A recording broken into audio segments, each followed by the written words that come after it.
नमस्कार साथियों, स्वागत है आप सभी का हमारे YouTube चैनल में। साथियों, आज के इस वीडियो में हम लोग बात करने वाले हैं कि किस तरीके से हाल ही में अमेरिका के राष्ट्रपति डोनाल्ड ट्रंप ने विश्व के विभिन्न देशों पर दोबारा ग्लोबल टैरिफ थोप दिया है। और दोस्तों, आप सभी को जान करके हैरानी होगी कि डोनाल्ड ट्रंप ने स्वयं खुलासा भी किया है कि उन्होंने विश्व के विभिन्न देशों पर ग्लोबल टैरिफ क्यों थोपा है। जब उसके बारे में जानिएगा और समझिएगा तो आपके पैरों तले फ्रेंड जमीन खिसक जाएगा। मैं बाकायदा यहाँ पर रिसर्च पेपर लेकर के आया हूँ, आप लोग देख सकते हैं। इस रिसर्च पेपर में फ्रेंड्स ऐसी ऐसी चीज़ों के बारे में जिक्र किया गया है जिसके बारे में अगर आप लोग जानिएगा और समझिएगा तो आपको ताज्जुब होगा और साथ ही साथ आपको हैरानी भी होगी। तो चलिए आते हैं इस रिसर्च पेपर पर और जानने और समझने का प्रयास करते हैं।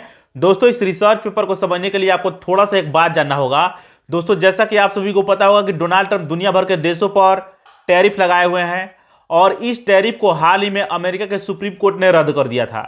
लेकिन रद्द करने के कुछ ही देरों के बाद डोनाल्ड ट्रंप दुनिया भर के देशों पर 10% ग्लोबल टैरिफ लगा देते हैं और फिर उसको बढ़ा करके 15% कर देते हैं।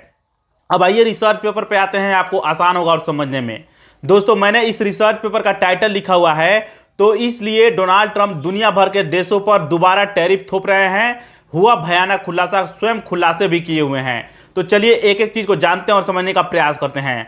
मैंने लिखा हुआ है, डोनाल्ड ट्रंप की ओर से पूरी दुनिया पर लगाए गए टैरिफ पर अमेरिकी सुप्रीम कोर्ट ने 20 फरवरी 2026 को एक बड़ा झटका दिया क्योंकि सुप्रीम कोर्ट ने रद्द कर दिया था। यह चीज आप लोगों को पता होगा।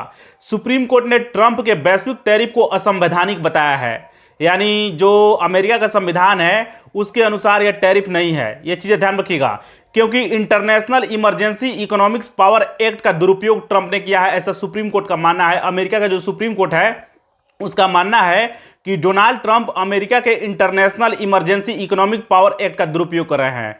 यह एक्ट क्या कहता है? तो इस एक्ट में यह कहा गया है कि अमेरिका के राष्ट्रपति विश्व के विभिन्न देशों पर टैरिफ तो लगा सकते हैं, लेकिन आपातकाल की स्थिति में, अमेरिका में यदि आपातकाल लगता है तो उस स्थिति में टैरिफ लगाया जा सकता है। ऐसी चीजें ध्यान रखिएगा। यह केवल राष्ट्रीय आपातकाल के लिए आरक्षित है, जैसा कि मैंने बताया।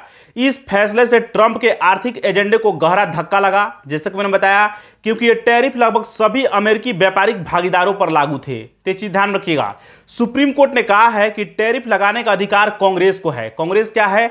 तो कांग्रेस अमेरिका की संसद का नाम है। यह चीज ध्यान रखिएगा, राष्ट्रपति को नहीं। सुप्रीम कोर्ट ने साफ साफ कहा है, अमेरिका के जो सुप्रीम कोर्ट है वो कह रहा है कि टैरिफ लगाने का जो अधिकार रखता है वो अमेरिकी संसद यानी कांग्रेस रखता है, राष्ट्रपति को कोई अधिकार नहीं है। ट्रंप ने अमेरिकी सुप्रीम कोर्ट के फैसले पर तीखी प्रतिक्रिया दी है और उसे भयानक और शर्मनाक बताया है और न्यायाधीशों को क्या कहा है? मूर्ख कहा है। न्यायाधीशों को उल जुलूल बातें बता करके उनको मूर्ख भी कहा है। ये चीजें ध्यान रखिएगा। सुप्रीम कोर्ट के द्वारा टैरिफ रद्द करने के फैसले के कुछ ही देरों के बाद ट्रंप ने पहले 10% ग्लोबल टैरिफ लगाया पूरी दुनिया पर, उसके बाद उसे बढ़ा करके 15% कर दिया है। अब आइए हम लोग बात करते हैं वीडियो के मुख्य टॉपिक पर। मैंने लिखा हुआ है, तो इसलिए ट्रंप टैरिफ लगा रहे हैं विश्व के विभिन्न देशों पर। क्यों लगा रहे हैं इसका खुलासा किए हैं।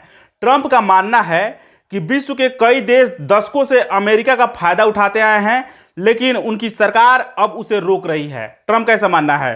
ट्रंप का मकसद अमेरिका को और मजबूत बनाना और महान बनाना है, पहले से कहीं ज्यादा, यानी मेक अमेरिका ग्रेट अगेन, यानी अमेरिका को महान बनाना उनका मकसद है। इसी को लेकर के वे टैरिफ लगा रहे हैं। अब सोचिए, अमेरिका को महान बनाने के लिए टैरिफ लगाया जाए दुनिया के देशों पर या कुछ अच्छा काम किया जाए। आप लोग बताइए कमेंट बॉक्स में, क्या सही या उचित कदम है डोनाल्ड ट्रंप का? कमेंट में लिखिए। मिलेंगे नेक्स्ट वीडियो में। नमस्कार, धन्यवाद।